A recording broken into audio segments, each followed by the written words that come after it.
உலக மக்கள் எல்லோருக்கும் வணக்கம். நான் உங்கள் ஜி கோபால் பேசுகிறேன். இன்னைக்கு நம்ம பேசக்கூடிய தலைப்பு என்னன்னா, மே மாத பலன்கள். இந்த மே மாத பலன்கள் ஆகப்பட்டது கும்ப ராசிக்காரர்களுக்கு எப்படி இருக்கிறது, அதைத்தான் இந்த வீடியோல பார்க்க போறோம். கும்ப ராசிக்கு ஆகப்பட்டது இந்த மாத கிரக அடைவுகள் எப்படி இருக்குன்னு பார்க்கலாம். கும்ப ராசியிலேயே சனி பகவான், மீனத்துல ராகு பகவான், செவ்வாய் பகவான், புதன் பகவான், அது போக மேசத்தில் சூரிய பகவான், ரிஷபத்தில் குரு பகவான், சுக்கிர பகவான், கன்னியில் கேது பகவான். இது இந்த மாத கிரக அடைவுகள். அப்ப இந்த மாத கிரக அடைவுகளை பொறுத்து கும்ப ராசிக்காரங்களுக்கு என்ன பலன் அப்படின்னா, இப்ப ஒரு நேர் வழி, ஒரு பிளாட்டா போயிட்டு இருக்குது. அந்த வழியில அப்படியே நாம் போயிட்டு இருக்க வேண்டியதுதான். அதாவது நம்மளுக்கு இந்த மாதத்துல பெரிய அச்சீவ்மெண்ட்ஸ், ஒரு மெடிக்கல் மிராக்கர், நான் ஒரு விஷயத்தை நான் யோசனை பண்ணியிருக்கிறேன், அந்த விஷயத்தை இந்த மாசத்திலேயே நான் செய்வேன், நான் ஒரு பிசினஸ்ல பெரிய கேபிட்டல் போட போறேன், இல்ல ஒரு பிசினஸ் நான் ஆரம்பிக்க போறேன், நான் ஆரம்பிச்சு ஒரு பெரிய லெவலுக்கு வரப்போறேன், இப்படிங்கிற முயற்சிகள், இப்படிங்கிற உங்களுடைய ஆசைகள், அந்த ஆசைகளை தீர்த்து கொள்வதற்குண்டான வழிகள் இந்த மாதத்துல பெருசா எதையுமே எதிர்பார்த்து செய்யாமல் இருப்பது நல்ல விஷயங்கள். அதாவது இப்ப இந்த மாசத்துல பொறுத்த வரைக்கும் நீங்க எந்த முடிவையுமே எடுக்காமல் இருப்பது ரொம்ப ரொம்ப நல்ல விஷயம். இப்ப ஏற்கனவே 7.5 சனியின் பிடியில் இருக்கிறீங்க. அந்த சனி பகவானும் உங்களுடைய ஜென்மத்தில் இருக்கிறாங்க. அப்ப அந்த ஜென்மத்தில் இருக்கக்கூடிய அந்த சனி பகவான் ஆகப்பட்டது உங்களுக்கு பல தடைகள், பல சோதனைகள், பல குழப்பங்கள். அதாவது நீங்க யாருகிட்ட பழகினாலும் பிரச்சனை வருது, ஒரு தொழில் செஞ்சாலும் அதுலயுமே நஷ்டம்தான் உங்களுக்கு கிடைக்குது, ஒரு வேலைக்கு போனாலும் வேலையில பிரச்சனை, இல்லைன்னா அவமானம், ரொம்ப ஸ்ட்ரெஸ், இந்த மாதிரி விஷயத்தை தான் பார்த்துட்டு இருக்கிறீங்க. குடும்ப ரீதியாகவுமே குழப்பங்கள், மன ரீதியா சந்தோஷம் இல்லை, மக்கள்னால பிரச்சனைகள், இது எல்லாத்தையும் தான் நீங்க பார்த்துட்டு இருக்கிறீங்க. இப்படி பார்த்துட்டு இருக்கக்கூடிய சூழ்நிலையில நம்மளுக்கு ஏதாவது ரூபத்துல ஒரு மாற்றம் வருமா, நம்ம இந்த பிரச்சனைகள் இருந்து கொஞ்சம் தப்பிக்கணும், கொஞ்சம் ரிலாக்ஸ் ஆகணும் அப்படின்னு இந்த வீடியோ பாக்குறீங்க. கண்டிப்பாக உங்களுக்கு மாற்றங்கள் வரும்.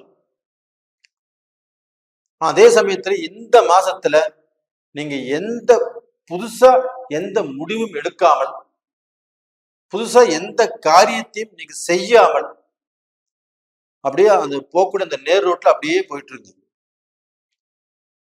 இதைத்தான் நீங்க செய்யணும். அதே சமயத்துல இப்ப உங்களுக்கு அந்த குரு பகவான் ஆகப்பட்டது 4ஆம் இடத்துல இருக்கிறாங்க. அந்த குரு பகவான் ஆகப்பட்டது பார்க்கக்கூடிய அந்த பார்வை இருக்குது இல்லைங்களா, உங்களுக்கு 8ஆம் இடத்தை பார்க்கறாங்க. அந்த 8ஆம் இடத்தை பார்ப்பதால், இந்த சொல்லக்கூடிய பாயிண்ட் நல்லா ஞாபகிச்சுக்கோங்க, அந்த குரு பகவான் உங்களுக்கு உங்க ராசிக்கு 8ஆம் இடத்தை பார்க்கறாங்க. அந்த 8ஆம் இடம் என்பது என்ன? ஆயில், கண்டம், பிரச்சனைகள், அதாவது நம்மளுக்கு போலீஸ் ஸ்டேஷன், கோர்ட்டு கச்சேரி, அவமானம், இது எல்லாத்தையும் சொல்றதுதான் அந்த 8ஆம் இடம். அந்த 8ஆம் இடத்தை குரு பார்ப்பதால் உங்களுக்கு வரக்கூடிய ஆயுசு தோஷம் எதுவுமே இல்லை, விபத்துக்கள் ஆகாது, கடன் பிரச்சனையினால சோதனைகள் வராது, அவமானப்பட மாட்டீங்க. இந்த மாதிரி சூழ்நிலைகளில் இருந்து தப்பிப்பதற்குண்டான வாய்ப்பு குருடைய பார்வையினால கிடைச்சிருக்குது. இது மிகப்பெரிய யோகமா எடுத்துக்கோங்க. நம்மளுக்கு நல்லது நடக்கலினாலும் பரவாயில்ல, கெட்டது நடக்காம இருந்தா சரியில்லையா? கெட்டது நடக்காமல் இருந்தால் சரிங்களா இல்லைங்களா? அப்ப நல்லது நம்மளுக்கு நடக்கும்னு எதிர்பார்த்து ஒரு கெட்டது நடந்துச்சுன்னா, ஒரு அசிங்கம் நடந்தால் அது எவ்வளவு குழப்பம், எவ்வளவு பிரச்சனை. அப்ப அந்த அசிங்கமோ அந்த கெட்டதோ நடக்காமல் கண்டிப்பாக இந்த குரு பகவானாகப்பட்டது தடுத்து கொடுக்கிறாரு.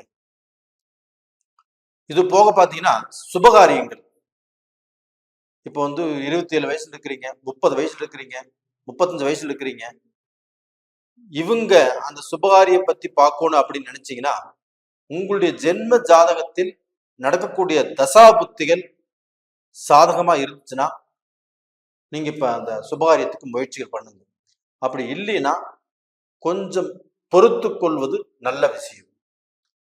இப்ப அது போக இப்ப 23 வயசுல இருக்கிறாங்க, இல்ல 25 வயசுல இருக்கிறாங்க, 21 வயசுல இருக்கிறாங்க. இவங்க ஏதாவது பொண்ணு பார்க்கணும்னு ஆசைப்படுறாங்க, இல்ல மாப்பிள்ளை பார்க்கணும்னு ஆசைப்படுறாங்க. இவங்க இந்த மாதத்துல கண்டிப்பாக வேண்டாம். அப்ப நீங்களும் கொஞ்சம் தள்ளி போடுவது ரொம்ப ரொம்ப நல்ல விஷயம்.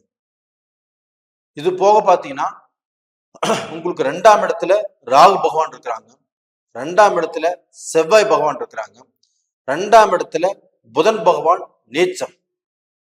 அப்ப அந்த 2ஆம் இடம் சம்பந்தப்பட்ட இடமாகப்பட்டது ரொம்ப ரொம்ப முக்கியமான ஸ்தானம், குடும்பஸ்தானம். அப்ப அந்த குடும்பஸ்தானத்துல ராகு இருப்பதும் சரியில்லை, செவ்வாய் இருப்பதும் சரியில்லை.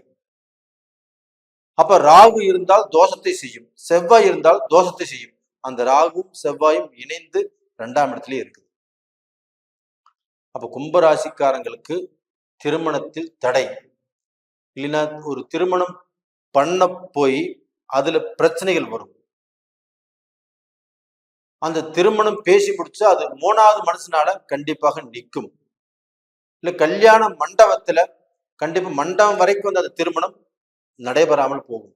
இது மாதிரி சூழ்நிலைகள் தான் இப்ப இருக்குது. அதனால இது எல்லாமே மனசுல வச்சுக்கிட்டு இந்த காலகட்டத்துல திருமண பேச்சு எடுக்காமல் இருப்பது நல்ல விஷயம். இது போக உங்களுக்கு 5ஆம் இடத்து அதிபதி புதன் பகவான். அந்த புதன் பகவானும் மே 10ஆம் தேதி வரைக்கும் நீச்சம். அப்ப பூர்வீக சொத்துக்கள்லயோ இல்ல உங்களுடைய அப்பா, உங்களுடைய சித்தப்பா, பெரியப்பா இவங்க கூட அந்த ரிலேஷன்ஷிப்லயோ கண்டிப்பாக சில பிரச்சனைகள், சில குழப்பங்கள் வரக்கூடிய வாய்ப்புகள் இருக்குது.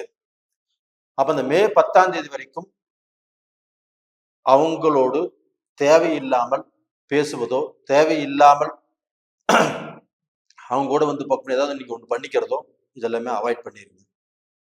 அந்த மே 10ஆம் தேதிக்கு மேல அந்த புதன் பகவான் ஆப்பட்டது பயிற்சியாகி மேசத்துக்கு வந்துருவாரு. அப்போ உங்களுக்கு அந்த 5ஆம் இடத்து அதிபதி நேச்சஸ்தானத்திலிருந்து ஒரு நல்ல ஸ்தானத்துக்கு வர்றது, புதனோடு சேர்ந்து புதாதித்ய யோகத்தோடு இருப்பது உங்களுக்கு யோகம். அப்ப அந்த 5ஆம் இடத்து அதிபதி புதன் நல்லா இருக்கிறதுனாலையும், அந்த 5ஆம் இடத்து அதிபதியோடு அந்த சூரிய பகவான் இணைஞ்சு புதாத்திய யோகம் கொடுப்பதனாலையும் உங்களுக்கு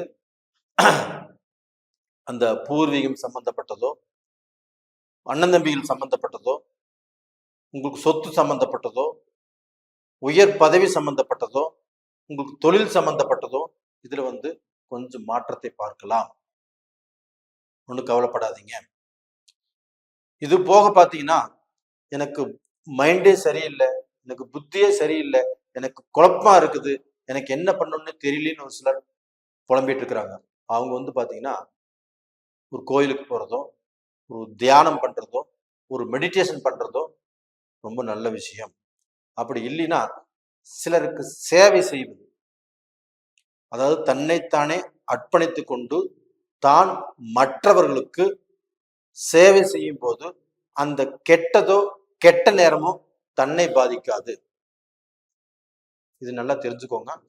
தான் பார்க்க போனா ஒரு சேவை செய்வதனால,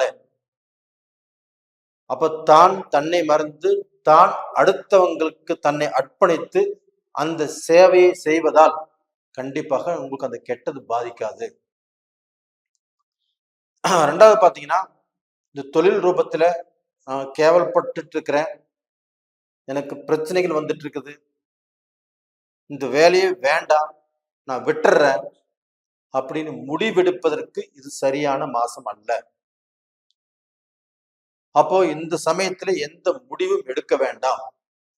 அது போக நீங்க ஒரு ரிலேஷன்ஷிப்ல இருக்கிறீங்க, உங்களுக்குள்ள ஒரு பிரேக்கிங் வர மாதிரி தெரியுது. இவங்க வேண்டாம் அப்படின்னு சொல்றது இந்த மாசத்துல முடிவெடுக்க வேண்டாம். இல்ல ஒரு பொண்ணை பாக்குறீங்க, இல்ல ஒரு பையனை பாக்குறீங்க, நீங்க ப்ரப்போஸ் பண்ணணும்னு இருக்கிறீங்க, அதையும் இந்த மாதத்தில் செய்ய வேண்டாம். அப்ப இந்த மாதத்தில் முக்கியமான முடிவுகள் எதுவும் செய்யாமல் இருப்பது நல்ல விஷயம். அதே சமயத்துல அந்த குரு பகவான் ஆப்பட்ட உங்களுக்கு 8ஆம் இடத்தை பார்க்கறதுனால கண்டிப்பாக உங்களுக்கு எந்த கெட்டதும் வராது. அப்ப நீங்க இப்ப இடம் மாற்றத்தையோ இல்ல பெருசா தொழில் மாற்றத்தையோ முக்கியமான முடிவுகள்ல மாற்றம் பண்றதும் எதுவுமே இந்த சமயத்துல செய்ய வேண்டாம். அதே சமயத்துல இப்ப உங்களுக்கு அந்த சனி பகவானும் உங்க ராசியில் இருக்கிறதுனால, அந்த செவ்வாயும் ராகும் 2ஆம் இடத்துல இருக்கிறதுனால உங்களுக்கு பார்க்க போனா இந்த நரம்பு சம்பந்தப்பட்டது, இந்த பேச்சு நாக்கு சம்பந்தப்பட்டது, இந்த ஜாயிண்ட் பெயின் சம்பந்தப்பட்டது, இது மாதிரிலாம் வரும். அந்த மாதிரி பிரச்சனை வந்தாலும் கண்டிப்பாக மெல்ல மெல்ல சரியாகும், நல்லா வந்துடுவீங்க. இதே மாதிரி சீனியர் சிட்டிசன்ஸ் அவங்க இப்ப 60 வயசுக்கு மேல இருக்கிறாங்க, 60 வயசு தொட போறாங்க. இப்ப இவங்க பார்க்க போனா எதையுமே இந்த சமயத்துல யோசனை பண்ணாமல், இல்ல ஒருத்தர்கிட்ட பணம் கொடுத்து நஷ்டமாயி போச்சு, ஒருத்தர்கிட்ட பார்க்க போனா நமக்கு பணம் அதிகமா வரும், வட்டி வரும் அப்படின்னு கொடுத்து அவங்களும் நம்மளை ஏமாத்திட்டாங்க. இப்போ ஒரு பணத்தை ஒன்று இன்வெஸ்ட் பண்ண, அதுவும் எனக்கு வீணா போயிடுச்சு, நான் என்ன செய்யறதுன்னே தெரியல அப்படின்ட்டு இருக்கிறவங்க கொஞ்சம் சாந்தமாக கொஞ்சம் பொறுமையாக இருப்பது நல்ல விஷயம். நேயர்களே, இப்ப கும்பராசிக்காரங்களை பொறுத்த வரைக்கும் பொறுமை, நிதானம், எதுலையுமே அவசரம் இல்லாமல் பொறுமையாக இருப்பதுதான் ரொம்ப நல்ல விஷயம். இப்போ டோட்டலா பாத்தீங்கன்னா இந்த பதிவு பிடிச்சிருக்குன்னு நினைக்கிறேன். பிடிச்சிருந்தா லைக் பண்ணுங்க, சப்ஸ்கிரைப் பண்ணுங்க, ஆல் அப்படிங்கிற பெல் பட்டனை பிரஸ் பண்ணிக்கோங்க. உங்களுடைய ஜென்ம ஜாதகத்தில் நடக்கக்கூடிய தசா புத்திகள், உங்களுடைய நட்சத்திரம் என்ன, உங்களுடைய ராசி என்ன, உங்களுடைய லக்னம் என்ன, உங்களுக்கு நடக்கக்கூடிய தசை என்னன்னு பாருங்க.